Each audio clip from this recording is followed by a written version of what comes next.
মরক্কোর রাবাত, আতশবাজি আর গ্ল্যামারের ঝলকানি চারদিকে। অস্কার কিংবা গ্র্যামি অ্যাওয়ার্ড নয়, ক্যামেরার ফ্ল্যাশগুলোর অপেক্ষা এক ঝাঁক ফুটবলারের জন্য। আফ্রিকান বর্ষসেরা ফুটবলারদের সম্মানিত করতেই আয়োজন কনফেডারেশন অফ আফ্রিকান ফুটবলের, যাকে ভালোবেসে সবাই ডাকে আফ্রিকান ফুটবলের ব্যালন ডিওর। অনুষ্ঠানের সব স্পটলাইট অবশ্য ছিল একজনকে ঘিরেই। ঘোষণার আগেই যা জানা হয়ে গিয়েছিল কার হাতে উঠতে যাচ্ছে প্লেয়ার অফ দ্য ইয়ারের ট্রফি, আশরাফ হাকিমি। মরক্কোকে বিশ্বকাপে ওঠানো আর পিএসজিকে চ্যাম্পিয়ন্স লিগ জেতানোর বছরে তাকে পেছনে ফেলা যে সম্ভব হবে না, সেটা হয়তো জানতেন মোহাম্মদ সালাহ এবং ভিক্টর ওসিমেনও।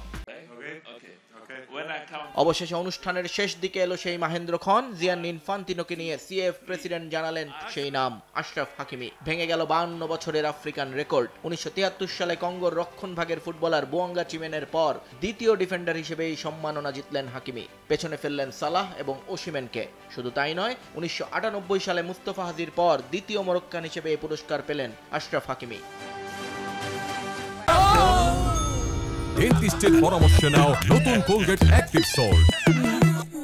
2024-25 মৌসুমে প্যারিস সেন্ট জার্মেইকে ট্রেবল জয়ে বড় অবদান ছিল এই মরক্কান ডিফেন্ডারের। সবশেষ মৌসুমে 48 ম্যাচে 9 গোলের পাশাপাশি 12টা অ্যাসিস্ট আছে হাকিমির নামের পাশে। চ্যাম্পিয়ন্স লিগ ফাইনালে ইন্টার মিলানের বিপক্ষে প্রথম গোলটাও করেছিলেন তিনি। সবশেষ ব্যালন ডিওরের সংক্ষিপ্ত তালিকাতেও ছিল হাকিমির নাম। ট্রফি জিতে আনন্দে উদ্বেলিত হয়ে পড়েন এই ডিফেন্ডার। ট্রফিটা আফ্রিকান শিশু কিশোর যারা ফুটবলার হওয়ার স্বপ্ন দেখেন তাদের প্রতি উৎসর্গ করেছেন আশরাফ হাকিমি।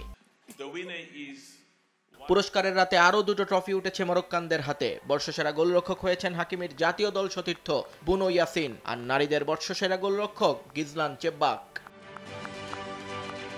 আফ্রিকার বর্ষসেরা কোচ হয়েছেন কেপ ভার্দের বুবিস্তা। মাত্র 5,25,000 মানুষের এই দেশটিকে প্রথমবারের মতো বিশ্বকাপে উঠিয়েছেন তিনি। নিয়ন মুহাইমিন, সময় সংবাদ।